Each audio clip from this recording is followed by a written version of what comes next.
खुलुमबाय पवित्र मंगलबारर बाथौबाणी प्रचार अनुष्ठानत আজি আমি লগ পাবলৈ সক্ষম হৈছোঁ সদৌ নিখিল বাথৌ ধৰ্মীয় সমিতিৰ প্ৰাক্তন প্ৰচাৰ সম্পাদক তথা খান্থালগুৰি মধ্য ইংৰাজী বিদ্যালয়ৰ অৱসৰপ্ৰাপ্ত প্ৰধান শিক্ষক সন্মানীয় শ্ৰীযুত অলংবাৰ বব্ৰুবাহন স্বৰ্গীয়াৰী দেৱক নমস্কাৰ। নমস্কাৰ। পোনপ্ৰথমে আমি বাথৌ বিভংসাৰ তৰফৰ পৰা আদৰি লৈছোঁ ছাৰক। আজি আমি বাথৌ ধৰ্মৰ বিষয়ে ছাৰৰ লগত দুআষাৰ আমি কথোপকথন আলোচনা কৰিম। আমি জানো যে বাথৌ এটি ধৰ্ম, এই ধৰ্মক পূৰ্বপুৰুষৰ পৰাই বড়োসকলে মানি আহিছে। এই বাথৌ যি ধৰ্ম আচলতে বাথৌ মানেনো কি? খুলুমবাই, নমস্কাৰ। প্ৰথমতে মই বাথৌ বিভংসাৰ সদস্য আৰু পৰিয়ালবৰ্গলৈ মোৰ ফালৰ পৰা আন্তৰিক ধন্যবাদ আৰু শুভেচ্ছা মই জ্ঞাপন কৰিছোঁ। আজি শুভ মঙলবাৰ দিনৰ পবিত্ৰ মঙলবাৰ দিনত আজি আমি যি বাথৌ ধৰ্মীয় সম্পৰ্কে যি আলোচনা কৰিবলৈ তেওঁলোকে আজি মোক সাক্ষাৎ কৰিব আহিছে, তেখেতকো মই ধন্যবাদ জ্ঞাপন কৰিছোঁ। বড়োসকলৰ আদিম ধৰ্ম বাথৌ বুলি কোৱাৰ মূলতে আৰু সেইখিনি মই প্ৰকাশ কৰাৰ আগতে মই দুই এষাৰমান কথা ক'বলৈ মই ইচ্ছা কৰিছোঁ বা ক'বলৈ মই মানস কৰিছোঁ যে আদিম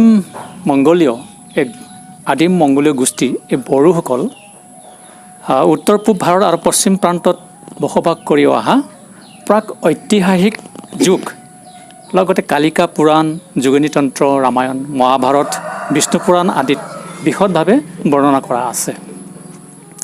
কিন্তু কথা হৈছে যে বুৰঞ্জীৰ ভাষ্যমতে এই বড়োসকলক কিৰাত, অসুৰ, দানৱ, মেচ, কছাৰী বুলি উল্লেখ কৰাটো প্ৰকৃততে তেনে ধৰণৰ অসুৰ দানৱ বংশৰ আৰু নিম্ন জাতিৰ লোক নাছিলে। তা আদিম জাতি হিচাপে বড়োসকল মানে প্ৰাচ্যৰ মানে সভ্যতাৰ মানে প্ৰতিষ্ঠাপক আৰু কিৰাত মংগোলীয় জনগোষ্ঠীৰ আদিম বা অন্যতম ঠাল হ'ল এই বড়ো বা খৰচা হাৰী বা উচ্চ জাতি।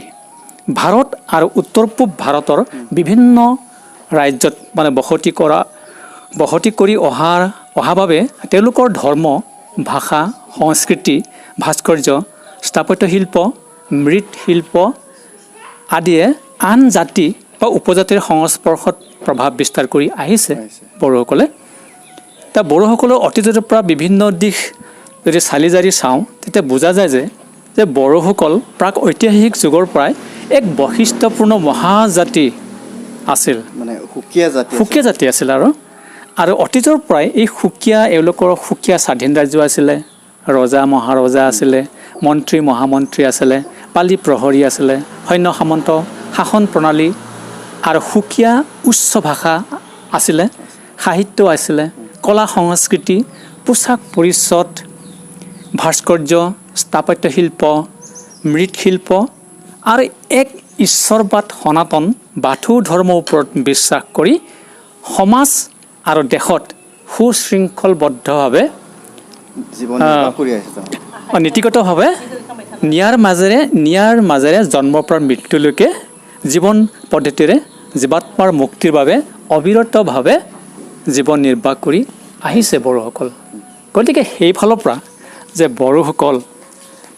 বড়োসকলৰ যিটো আদিম ধৰ্ম আৰু বড়ো জাতিৰ আদিম ধৰ্ম হ'ল বাথৌ ধৰ্ম। বহু হাজাৰ যুগৰ এই আদিম বাস্তৱ মানে চিৰশাশ্বত এই সনাতন বাথৌ ধৰ্ম অস্তিত্ব আজিলৈকে মানে পৰম্পৰাগতভাৱে আৰু প্ৰকৃতি প্ৰদত্ত আৰু সংস্কাৰৰ মাধ্যমেৰে বিশ্বজগতৰ কল্যাণৰ হকে সৰ্বজন বিদিত সৰ্বগ্ৰহণযোগ্য বিশ্বধৰ্মৰ সামঞ্জস্য আৰু ভাৰতীয় দৰ্শনৰ মূল পৰম পিতা পৰমেশ্বৰ বৰাই বাথৌৰ সেৱা কৰি আহিছে, ভক্তি কৰিছে, অৰ্চনা কৰিছে, বন্দনা সেইবোৰ চলি আহি আছে। লগতে মানৱ জীৱনৰ এই কল্যাণ, মানৱ জীৱনৰ সমাজৰ কল্যাণ আৰু বিশ্বজগতৰ কল্যাণ, আত্মিক বিকাশ, সুৰীতি নীতি আদিৰে সুপৰিকল্পিতভাৱে ধৰ্মীয় পৰম্পৰা ও সংস্কৃতি ৰক্ষা কৰি পূজিত হৈ আহিছে। সেইকাৰণে বড়োসকল আদিম ধৰ্ম বাথৌ বুলি কোৱাৰ মূলতঃ ধৰ্মৰ যি তিনিটা বৈশিষ্ট্য থাকিব লাগে সেইবোৰ বাথৌ ধৰ্মত সন্নিৱিষ্ট হৈ আছে। যেনে ধৰ্মৰ প্ৰথম হৈছে ধৰ্মৰ অৰ্থ, দৰ্শন, আচাৰ নীতি আৰু বিধান। এই তিনিটা মূল বিষয়বস্তুৰ ওপৰত ভিত্তি কৰি বাথৌ ধৰ্ম বুলি কোৱা হয়। সেয়ে তাৰমানে আমি বাথৌক এটা ধৰ্ম বুলি আমি ক'ব পাৰি। আৰু সেই ধৰ্মৰ মাজেৰে বিশ্বজগতৰ সেয়ে বাথৌক ধৰ্ম বুলি আমি স্বীকৃতি দিওঁ আৰু এই কথাটোকে আমি বাথৌ ধৰ্ম বা বাথৌ ধৰ্ম বা বাথৌ ধৰ্মৰ নামেৰে চিনাকি দি আহিছোঁ। আৰু বড়ো ভাষাত এই ধৰ্ম বা ধৰ্ম মানে ধাৰণ কৰা, ধাৰণৰ মূল উপাদান হৈছে মানে ধ্যান, আৰু এই ধ্যানৰ উৎসই হ'ল সৃষ্টিকৰ্তা ঈশ্বৰ।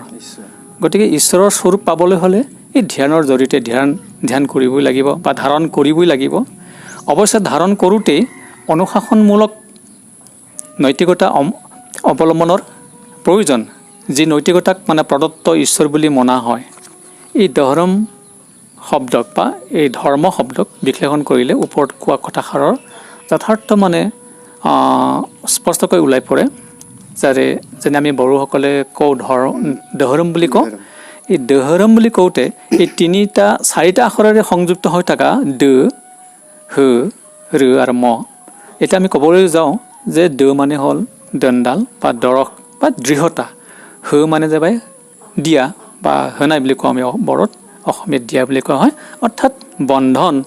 ৰ মানে হ'ল ৰক্ষা, অৰ্থাৎ ৰক্ষা কৰা, নতুবা জ্ঞান, বা ম মানে হৈছে মানসী বা মানুহক বুলি কোৱা হয়। তাৰ মানুহক জ্ঞানেৰে দৰক দিয়াটোৱে হৈছে ধৰ্ম, নতুবা দৃঢ়তাৰ বান্ধোনেৰে মনুষ্যক সুৰক্ষিত কৰা নীতিয়ে হ'ল ধৰ্ম। এই যে দৰক দিয়া বা শাসন কৰা, অৰ্থাৎ দৃঢ়তাৰ বান্ধোনেৰে যে মনুষ্যক সুৰক্ষিত কৰা কোনো মহান অদৃশ্য শক্তিয়ে মানে নিৰাকাৰ শক্তিয়ে মানে পৰিচালনা কৰি আছে।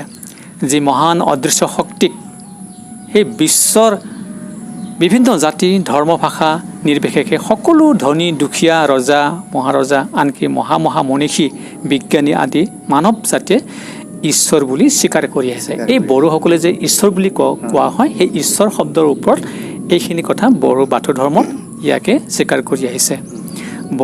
ঈশ্বৰ মূলতঃ মানে ঈশ্বৰ শব্দৰ পৰাই অসমীয়া, বঙালী, হিন্দী মানে ৰূপান্তৰ মাধ্যম হৈছে। ই মানে ঈশ্বৰ, ই মানে হ'ল সি বা তেওঁ, স্বৰ মানে কোন, অৰ্থাৎ এই বিচিত্ৰময়ী চিৰন্তন মাহাত্য ও লালিত্যৰ কোনো উদাহী নাপায়। ঈশ্বৰ এও কোন বুলি সহস্ৰ প্ৰশ্ন উচ্চাৰিত হোৱাৰ অন্তত ই আৰু স্বৰ শব্দ দুটা লগ হয় ঈশ্বৰ বা ঈশ্বৰ মানে চিৰকালে অনুসন্ধিত বিষয় হৈ থকাৰ লগতে ই মানুহৰ অন্তৰত দুখে সুখে, খাওঁতে খুওঁতে আৰু সদা ভ্ৰমণে, সদা জাগ্ৰত এই অৱস্থাত ঈশ্বৰ উপাসনা কৰা বড়োসকলৰ ধৰ্মটোকে বাথৌ ধৰ্ম বুলি কোৱা হয়। মানে সৃষ্টিকৰ্তাকে ঈশ্বৰ বুলি কোৱা হয়। এতিয়া বাথৌ যিটো শব্দ, বাথৌ শব্দৰ যি তাৎপৰ্য, এতিয়া সেই তাৎপৰ্য, বাথৌ ধৰ্মৰ তাৎপৰ্য হৈছে মানে অতি তাৎপৰ্যপূৰ্ণ আৰু মানে তত্ত্বগধুৰ বাথৌ বুলি কোৱাৰ লগে লগে। আৰু এই বাথৌ দুটা শব্দৰ মাজেৰে বা মানে হ'ল পঞ্চ আৰু থৌ মানে হ'ল গভীৰ তত্ত্ব, অৰ্থাৎ পঞ্চ সৃষ্টিৰ তত্ত্বই হৈছে বাথৌ। পঞ্চ সৃষ্টি, এতিয়া বাথৌৰ গভীৰতম আৰু আদিমতম পঞ্চ সৃষ্টি হ'ল মাটি, বায়ু আকাশ সূৰ্য পানী অৰ্থাৎ মানে এইটো কি বুলি কোৱা হয় আমি এইটো মানে পঞ্চভূত এইটো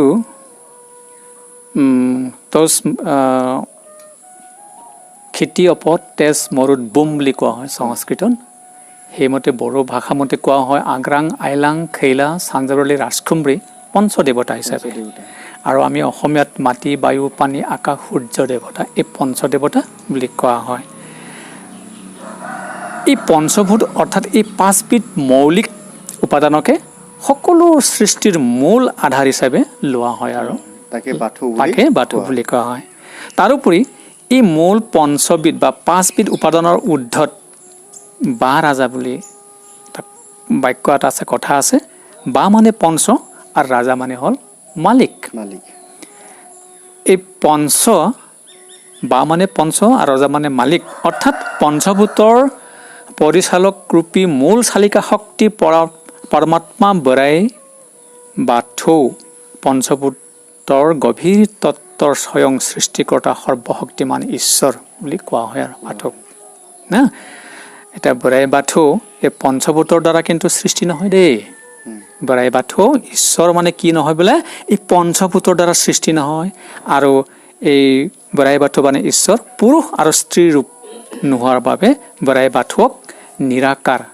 নিৰাকাৰ ৰূপতহে বিশ্বাস কৰে বড়োসকলে ভগৱানক বা ঈশ্বৰক নিৰাকাৰ ৰূপেহে বিশ্বাস কৰে সেয়েহে বাথৌ ধৰ্মৰ দৰ্শন মতে আত্মজ্ঞান আৰু আত্মসংযমৰ দ্বাৰা ঈশ্বৰক উপলব্ধিহে কৰিব পাৰে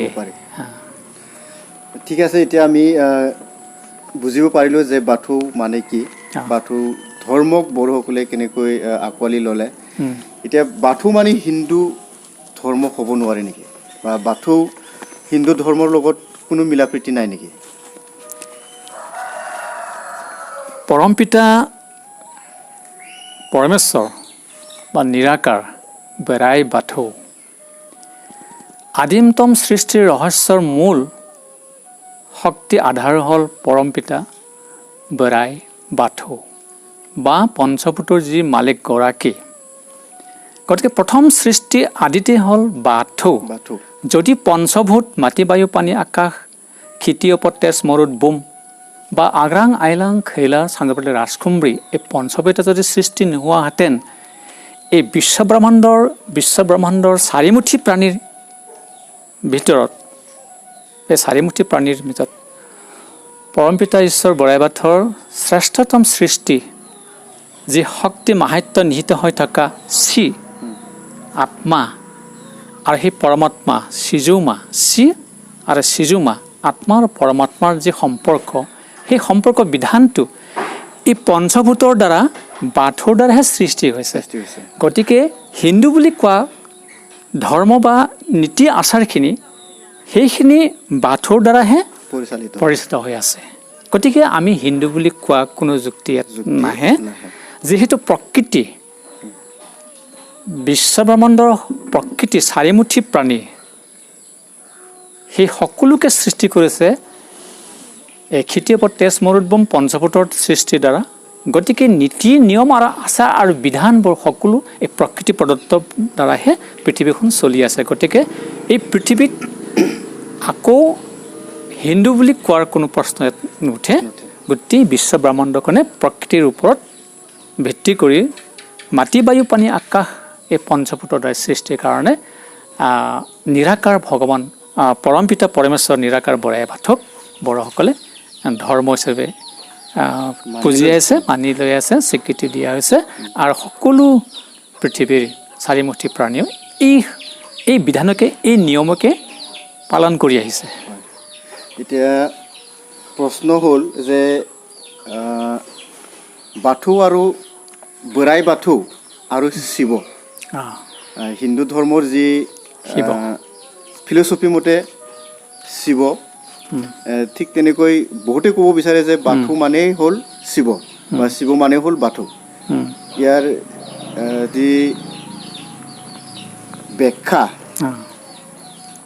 ইয়াৰ বিষয়ে অকণমান কৈ দিয়ক পৰমপিতা পৰমেশ্বৰ বৰাই বাথৌ এই জগতক, এই জড়জগতৰ ওপৰত তেখেতৰে সকলোখিনি নীতি নিয়ম আৰু কৰ্ম আৰু বিধানবোৰ আমি মনুষ্য বিশ্বৰ সকলোতকৈ শ্ৰেষ্ঠ জীৱশ্ৰেষ্ঠ মানুহ হিচাপে আমি যিখিনি নীতি নিয়ম আমি পালন কৰি আহিছোঁ, সেইবোৰ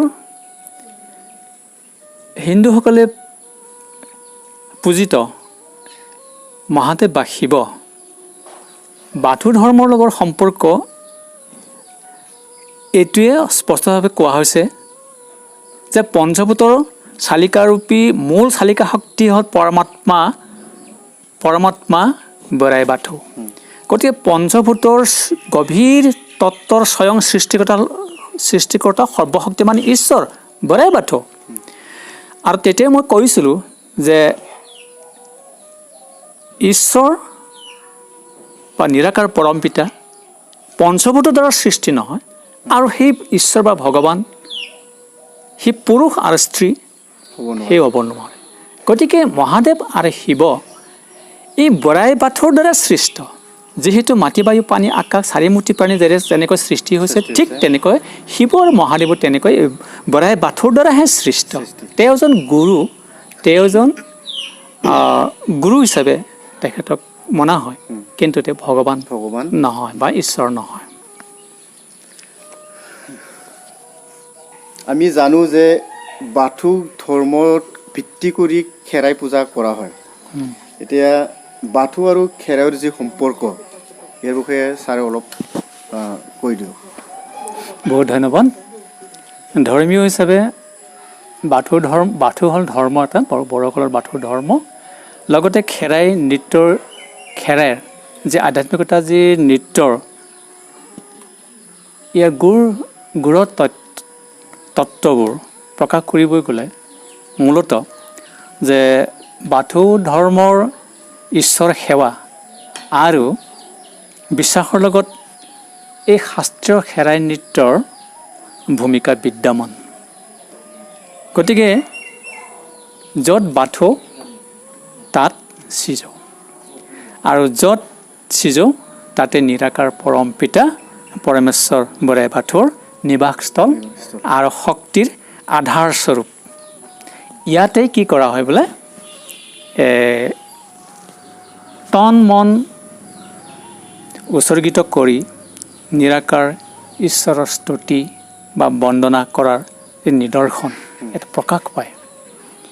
আৰু বাথৌ ধৰ্মৰ মূল মণ্ডপ আৰু বেদী সম্পূৰ্ণ প্ৰস্তুত কৰি লোৱাৰ পিছত ইয়াত ওজা বাইলুং বা দৌৰী আৰু দৌদিনী প্ৰমুখ্যে সংগীত বাদ্যযন্ত্ৰ, খাম চিফুং যথা চেৰজাত, ঢাল ঠুমৰি, শান্তি পানী, সোণ ৰূপ ধান চাউল, তাৰপিছত অনগুন্দি বুলি কোৱা হয় চাউলৰ গুড়ি, ধূপ ধূনা ফল মূল আদি যাৱতীয় লাগতিয়াল মানে পূজাৰ সামগ্ৰী সম্পূৰ্ণ যোগাৰ কৰি লোৱাৰ পিছতহে প্ৰধানতঃ সেই ৰাইজৰ মূল থানচালি বা মন্দিৰ আৰু বছৰৰ প্ৰধান 5টা পৰ্বত পবিত্ৰভাৱে জীৱন যাপন কৰা সাত্বিক মানে বাইলুং বা ওজা বা দৌৰী বা দৌদিনীৰ সহায়ত বাথৌ বেদীত খেৰাই নৃত্যৰ মাধ্যমেৰে আহ্বান মন্ত্ৰধ্বনিৰে যেতিয়া 18জন দেৱ দেৱী আৰু মূল বাথৌ বেদী পঞ্চ তত্ত্বৰ 5টা বান্ধোনেৰে সাকাৰ ৰূপী পঞ্চদেৱতা বা গুৰুসকলক এজন এজনকৈ মন্ত্ৰধ্বনিৰে খাম চিপুং যথা ঢাল ঠুংৰি লৈ নৃত্যৰ মাধ্যমেৰে ভক্তি আৰু অন্তকৰণেৰে বন্দনা বা স্তুতি সংগীতৰ মূৰ্ছনাৰে বিভুৰ প্ৰেমানন্দ অপূৰ্ব সৎ মিলনত নিৰাকাৰ নৃত্য পূৰ্ণাংগ হয়। সেইটো বাথৌ ধৰ্মৰ খেৰাই নৃত্যত এইখিনি মানে ঈশ্বৰ মানে শাস্ত্ৰীয় সংগীত হিচাপে এইখিনি নৃত্য কৰা হয়।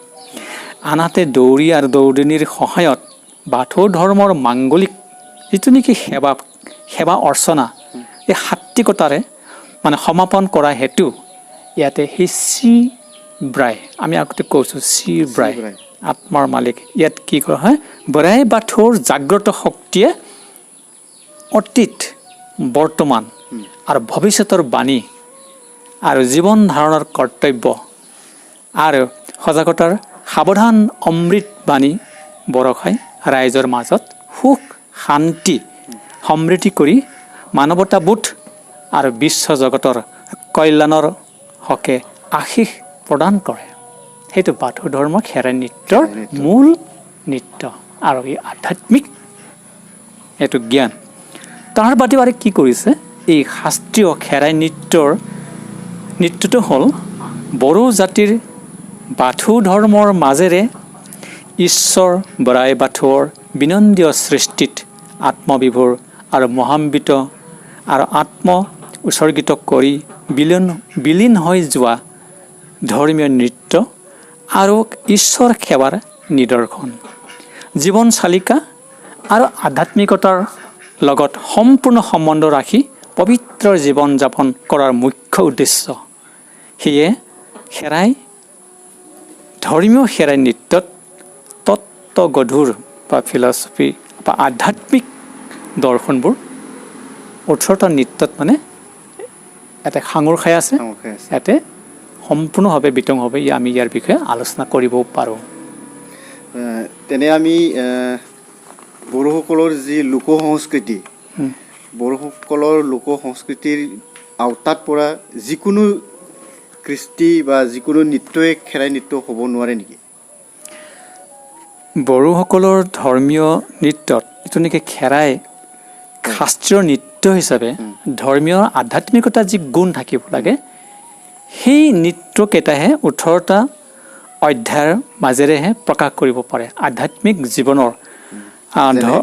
যেনে প্ৰথমতে বাথৌ থাৰনাই বুলি এটা নৃত্য আছে, খেৰাই নৃত্য, আৰু সেই বাথৌ থাৰনাই খেৰাই নৃত্যৰ মাজেৰে আধ্যাত্মিকতাভাৱেৰে প্ৰকাশ কৰিব গৈছে। বিশ্বজগতৰ সকলো জীৱশ্ৰেষ্ঠ মানৱক কৈছে যে আত্মশুদ্ধি কৰা, অন্তৰ পবিত্ৰ কৰা, তেহে তুমি মোৰ ওচৰলৈ আহিব পাৰিবা বুলি বৰাই বাথৌক কৈছে। আৰু গতিকে সকলো প্ৰথম অৱস্থাত সকলোকে কৈছে যে তোমালোকে আত্মশুদ্ধি কৰা, অন্তৰ পবিত্ৰ কৰা, তেহে তোমালোকে মোৰ ওচৰত আহিব পাৰিবা। সেইখিনি বৰাই বাথৌক কৈছে বা ঈশ্বৰে কৈছে। মই চমুকৈ ক'ব বিচাৰিছোঁ যে 18 নৃত্যটাৰ ভিতৰত দ্বিতীয় নৃত্যটো হৈছে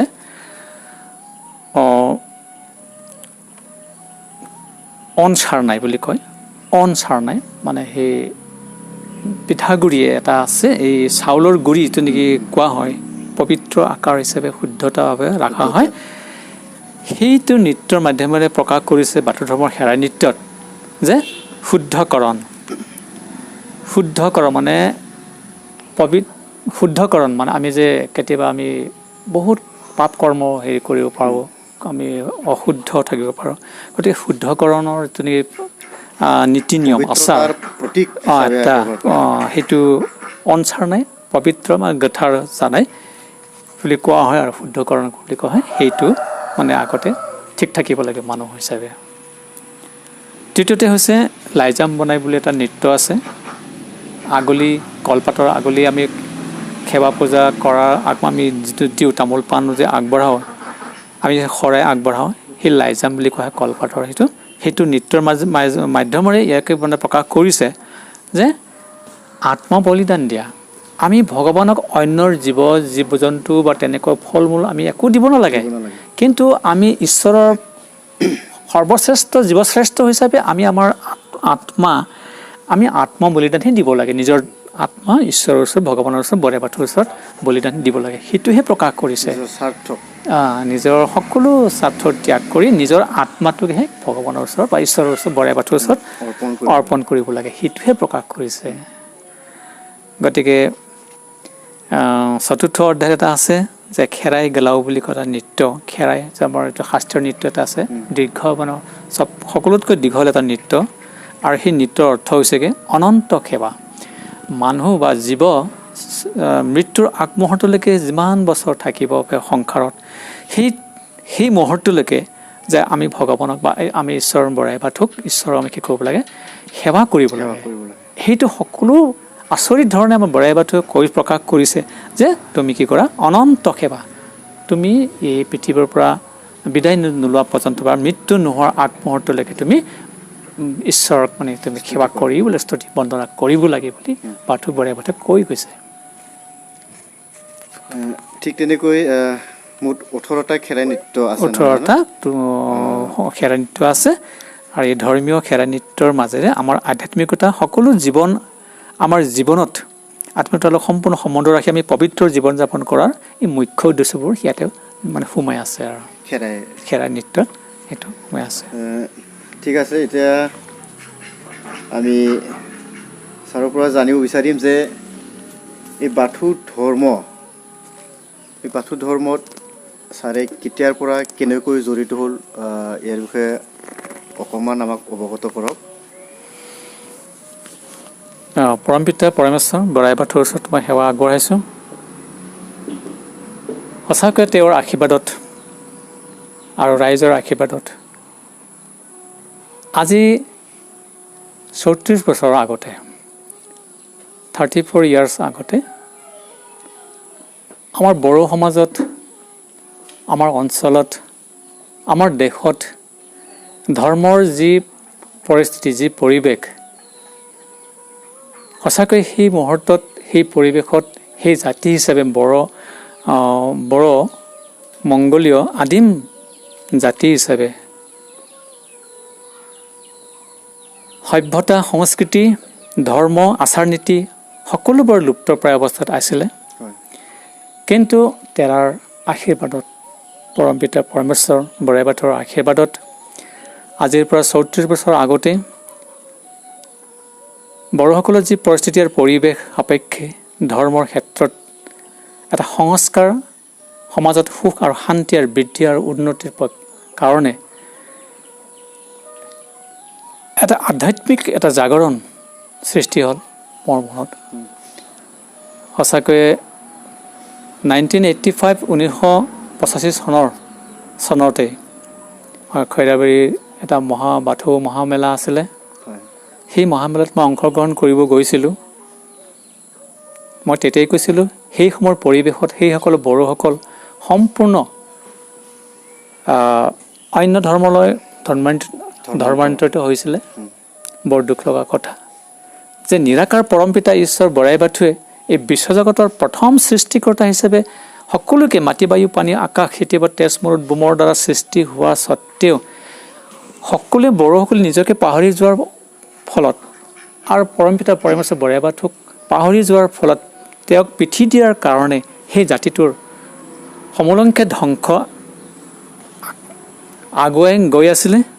আৰু সেইটো ৰক্ষা কৰিবৰ কাৰণে আমাৰ সমাজত বড়োসকলৰ মাজত ধৰ্মৰ বিশ্বাস আৰু নীতি নিয়ম আৰু আধাৰৰ মাজেৰে সাত্বিকতা জীৱন দৰ্শনৰ মাজেৰে ৰাইজক মুক্তি দিবৰ কাৰণে বাথৌ বড়োসকলক মুক্তি নিজস্ব ধৰ্মৰ সংস্কৃতি ৰক্ষা কৰিবৰ কাৰণে এই বাথৌ ধৰ্ম ঠিক তেনেকৈ মই সেই সময়ত আজিৰ পৰা 34 বছৰ আগতে এই দীক্ষিত হৈছিলোঁ।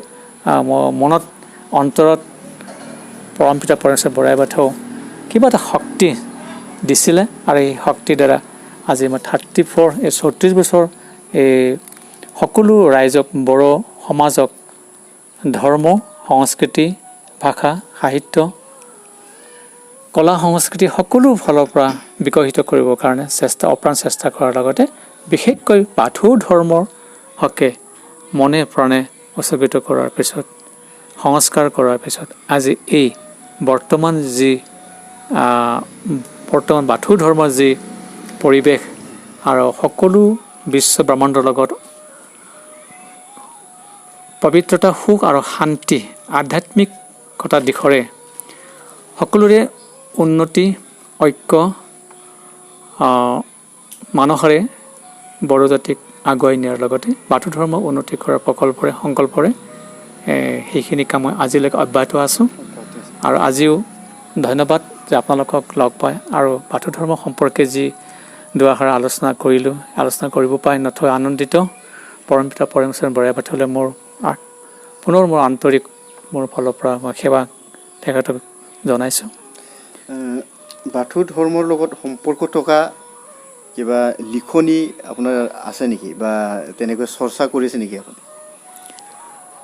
বাথৌ ধৰ্মৰ লগত বাথু সংস্কাৰৰ লগতে মই যিখিনি পাৰোঁ যিখিনি সময় মই উলিয়াই লয় বাথু ধৰ্ম সম্পৰ্কে কিছুমান তত্ত্বগধুৰ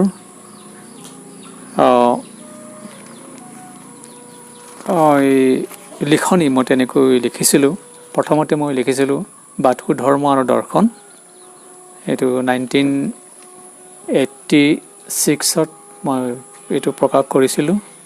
তাৰ ভিতৰত প্ৰথম বাথু ধৰ্মৰ যি প্ৰাৰ্থনা সংগীত বা বন্দনা স্তুতি আৰজ মেথাই বুলি কোৱা হয় ভক্তিমূলক গীত, সেইটো প্ৰথম মই নিজেই ৰচনা কৰিছিলোঁ। আৰু ঠিক তেনেকৈ 10-15টামান বাথুৰ আৰজ মেথাই বা প্ৰাৰ্থনা গীত মই ৰচিছিলোঁ আৰু তেনেকৈ মই নিজে সুৰ দিছিলোঁ। আৰু ঠিক তেনেকৈ আৰু মোৰ এতিয়া মনত নাই, মই পিছলৈ আপোনাক ক'ম যে মই কিছুমান লিখনি আৰু আছে 10-12টামান লিখনি আছে, সেইখিনি মই পিছলৈ উল্লেখ কৰিম বুলি আশা ঠিক আছে। এতিয়া সদুশেষত আমি ছাৰৰ পৰা এটা কথা জানিব বিচাৰিম যে আমাৰ যি উঠি অহা যুৱক যুৱতী বা আমাৰ ভৱিষ্যতক এই নীতি শিক্ষাৰ ওপৰত বা বাথু ধৰ্মৰ ভিত্তি কৰি যি নীতি শিক্ষা ইয়াৰ বিষয়ে কি আভাস দিব বিচাৰে বা আমাৰ ভৱিষ্যতক কি ক'ব বিচাৰে?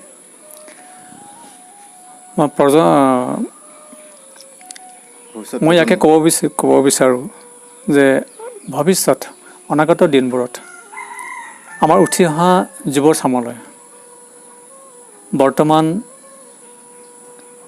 যি পৰিৱেশ সৃষ্টি হৈছে সেইটো লক্ষ্য কৰি মই ইয়াকে ক'বলৈ বিচাৰিছোঁ, যিহেতু পৃথিৱীৰ আদিমতম পুৰণি ধৰ্ম হৈছে বাথু ধৰ্ম, আৰু সেই পুৰণি বাথু ধৰ্মৰ মাধ্যমেৰে উঠি অহা অনাগত যুৱসকলৰ মাজত যে নিজৰ জীৱন চালিকা আৰু আধ্যাত্মিকতা লগত সম্পূৰ্ণ সম্বন্ধ ৰাখিব লাগিব বাথু ধৰ্মৰ লগত।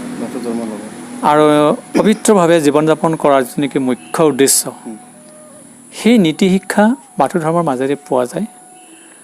যে 18টা আধ্যাত্মিক খেৰাই নৃত্যৰ মাধ্যমেৰে যিখিনি মনুষ্য জীৱনত বা মানুহ হিচাপে বা মানৱতাৰ যি মানসিকতা নৈতিকতা সেই সকলোবোৰ গুণ আধ্যাত্মিক চৰিত্ৰ, ব্যক্তিগত চৰিত্ৰ আৰু সামাজিক চৰিত্ৰ, আধ্যাত্মিক চৰিত্ৰ, সেই সকলোবোৰ বাথু ধৰ্মৰ মাজেৰে জীৱন চালিকা বা জীৱন যাপন কৰাৰ যি মুখ্য উদ্দেশ্য, সেই সকলোবোৰ বাথু ধৰ্মৰ ওপৰত বিশ্বাস ৰাখি ভিত্তি কৰি যেতিয়া জীৱন চলাই নিব, তেতিয়াই সেই ব্যক্তি বা অনাগত জীৱনত সেই যুৱচামে উন্নতি পথত আগবাঢ়ি যাব পাৰিব আৰু ভৱিষ্যতৰ দেশখনৰ এজন প্ৰকৃত নাগৰিক হিচাপে জীয়াই থাকিব পাৰিব আৰু নিজকে চিনাকি দিব পৰা দেশৰ হকে ভাল কাম কৰিব আৰু মহান পুৰুষ হিচাপে জন্ম গ্ৰহণ কৰিব পাৰিব তেওঁলোকৰ গৰ্ভত। ধন্যবাদ থাকিল।